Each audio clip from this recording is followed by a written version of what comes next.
Hi, everybody. I'm Gloria Moraga. This is the Political Woman podcast, and this is Fulton County, Georgia District Attorney Fani Willis. A Fulton County grand jury returned a true bill of indictment, charging 19 individuals with violations of Georgia law arising from a criminal conspiracy to overturn the results of the 2020 presidential election in this state. The indictment includes 41 felony counts and is 97 pages long. After investigating for 2.5 years and presenting evidence to a special grand jury, Willis spent Monday, August 14, 2023, presenting witnesses and evidence to a grand jury. And late this afternoon, boom, I'm quoting from the New York Times because I like the way they write.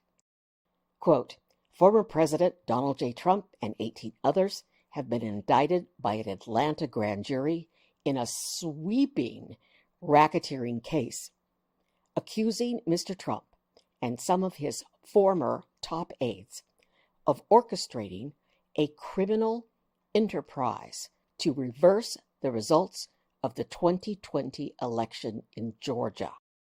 The indictment, an unprecedented challenge of presidential misconduct by a local prosecutor, brings charges against some of the most prominent advisors, including Rudy Giuliani, Trump's former personal lawyer, and Mark Meadows, who served as White House Chief of Staff at the time of the election. End quote. Woof. All right, let's go back through the day. Yada, yada, yada. We all thought that Willis was going to present evidence to the grand jury today, Monday, and tomorrow, Tuesday. That wasn't to be. The clock ticked. Time passed.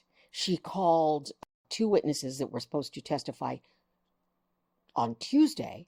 She called them in Monday to testify. Time passed. The court was supposed to be closed. And there was word that the case presentation was over and the grand jury was voting. And then when they finished, because there are cameras allowed in the courtrooms, we got to see a sheriff's deputy deliver up the indictments to the judge. After that, the indictments went to a clerk for processing, and then we got to see them a couple of hours later. Now, Willis read all the names of the people the grand jury indicted, 19 total. Former President Trump and then 18 of his cronies, 19 total. And it is a safe bet Fani Willis knows a lot more about each of the people that she named. She knows a lot more than just their names. Here's Willis again. Every individual charged in the indictment is charged with 1 count of violating Georgia's Racketeer, Influenced, and Corrupt Organizations Act through participation in a criminal enterprise in Fulton County, Georgia, and elsewhere to accomplish the illegal goal of allowing Donald J. Trump to seize the presidential term of office beginning on January 20th, 21.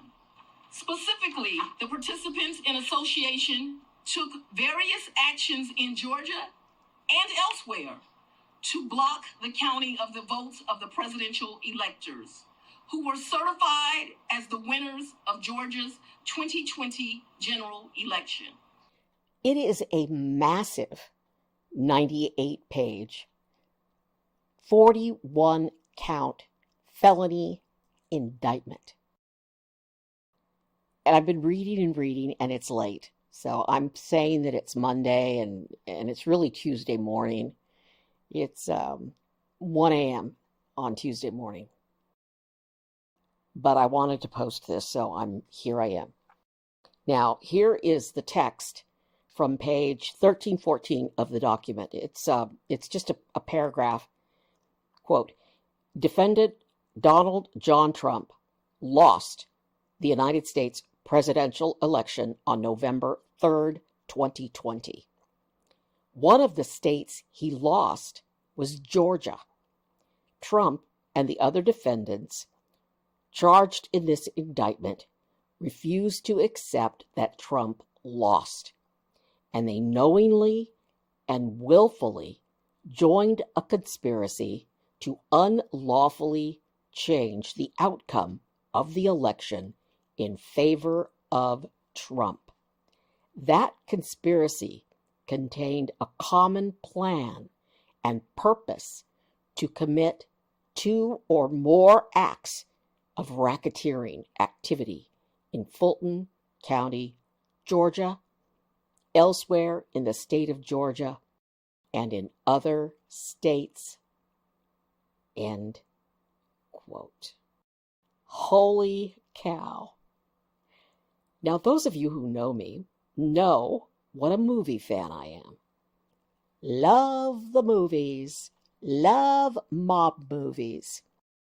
The Georgia Racketeer Influence and Corrupt Organizations Act, RICO, R-I-C-O. RICO is a federal act. There's a federal RICO Act that was initially intended to charge mafias and gangs. But in recent years, the law has been applied more broadly in the state of Georgia. And guess who's applied the law in the state of Georgia? Yes, Ms. Willis. Well, the charges include forgery in the first degree, false statements, false writings, and violating the RICO Act.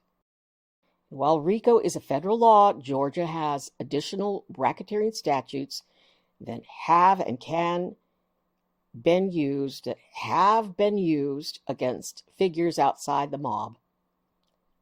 If found guilty under the RICO Act, Trump and some of these others could face a minimum sentence of 5 years in prison and a maximum of 20 years and a fine.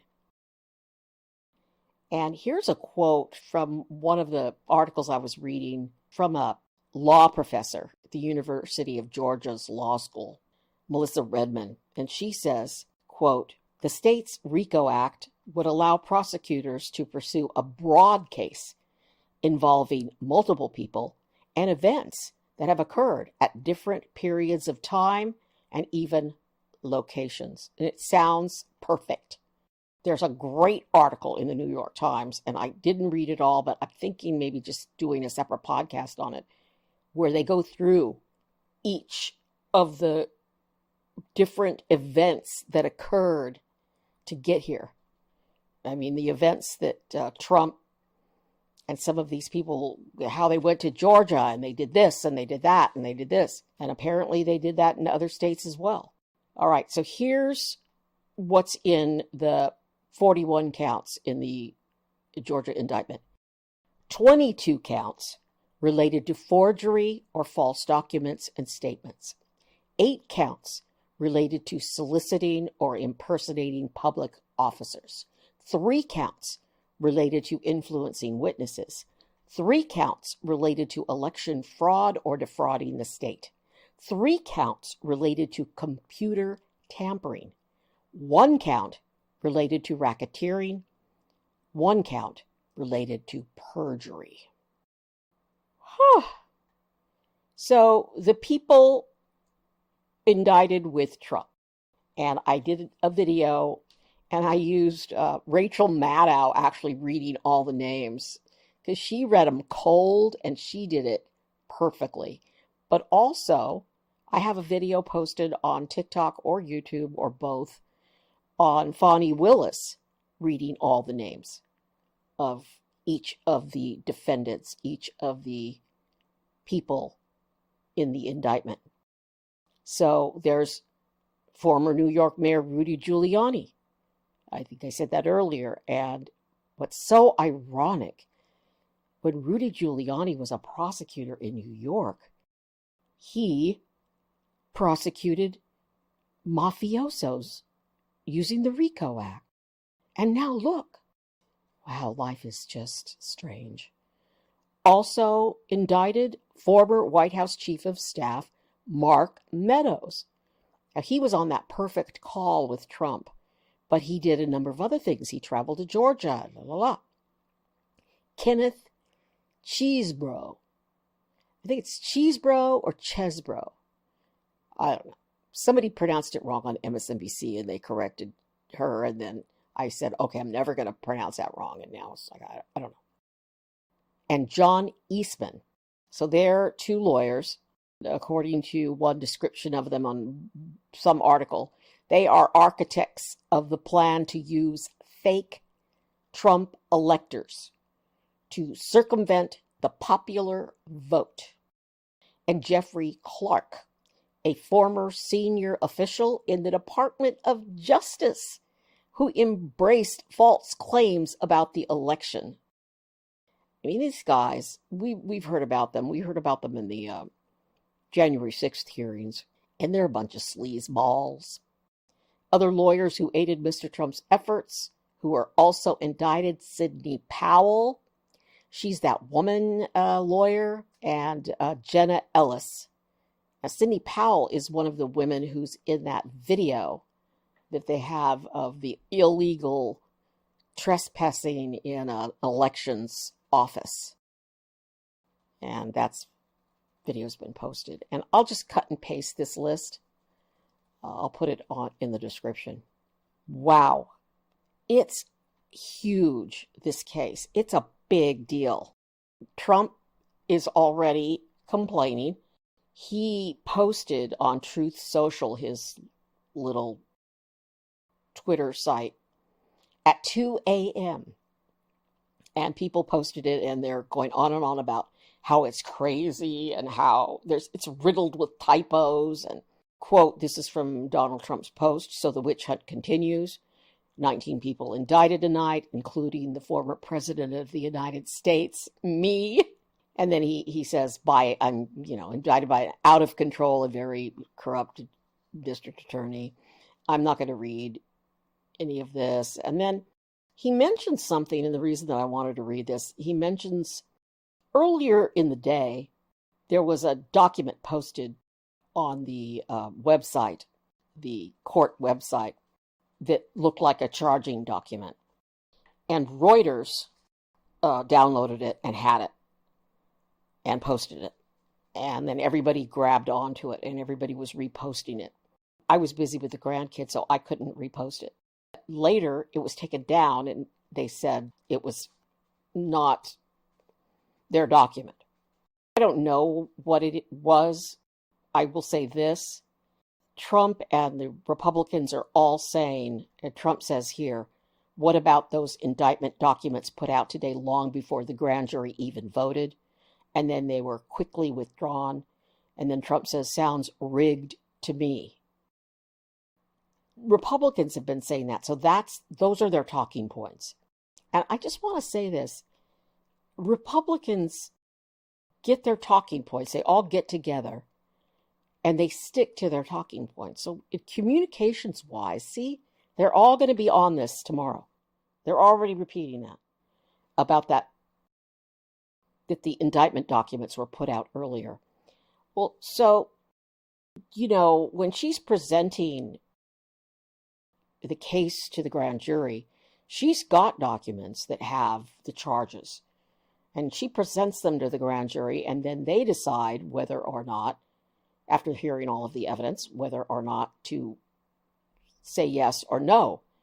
Yeah, I mean, there could have been a document with these charges on it, and it could have been an IT problem that her document got. I don't know if anybody has ever. I worked at Channel 10 here in Sacramento, And then I worked at Sac State, and I worked closely with IT because I produced videos, or I was in the news department. IT was everything. And there's always somebody posting something that's not supposed to be posted yet, or, that you have to take down and redo. I'm just saying, they communicate, they have a plan, and they stick to it. And Trump's, even at 2 a.m., is doing the whole sounds rigged to me, and Republicans are saying that. A reporter asked Willis about it in the press conference. She answered a couple of questions, and she dismissed it and said, I'm not in charge of that. I'm not in charge of IT. She didn't say it exactly like that, but you get the point. So that's it. For the first time in history, we have a president who has been indicted in 4 separate criminal cases.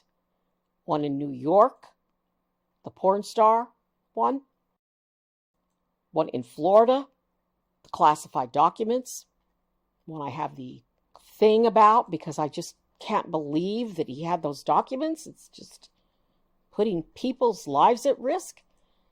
Then we have the one in Washington, D.C., and now we have this one in Georgia. Georgia. Yeah, so not only is Trump the first president to be indicted 4 times, he's the only president to be indicted on criminal charges. And they're talking this weekend at the Iowa State Fair. Trump was there, and that congressman that I don't like was with him up on the stage. And I was going to post that soundbite, but then I didn't. But it was about civil war. And, they even interviewed an old lady at the fair who said, we have to have a civil war. If he doesn't become president again, we have to have a civil war. Who thinks like that? It's frightening and scary. I love America. I love democracy. We got to get through this. I hope this has helped you sort out some of what's going on in Georgia. I'm Gloria Moraga, political woman. Please subscribe. I need your support. Please vote. Let's all start gearing up. Don't know when this trial will happen. Willis said it's up to the judge, but it's also up to maybe they'll work with Jack Smith. I think they sometimes work together on this stuff. I don't know. I think it's unprecedented. But I can say this. Stay tuned for Friday. Fani Willis said she is leaving it up to the defendants to turn themselves in to be arraigned no later than Friday at noon. So I'm sure that Trump's lawyers will figure out a time when he's going to be there. I don't know if they're all going to get together, the gang of 18, the gang of 19. Maybe they could carpool. They can carpool, jet pool on Trump's jet. I don't know. We'll have to wait and see if some of them are going to turn on Trump, throw themselves in the mercy of the court and try to get a plea deal. Then I guess they won't be able to carpool. So Friday, we'll know tomorrow, I'm sure. It's Tuesday already, so we'll know soon when the indictment is going to occur. I'm Gloria Moraga, political woman. Thank you for being here. I love you, and please be safe.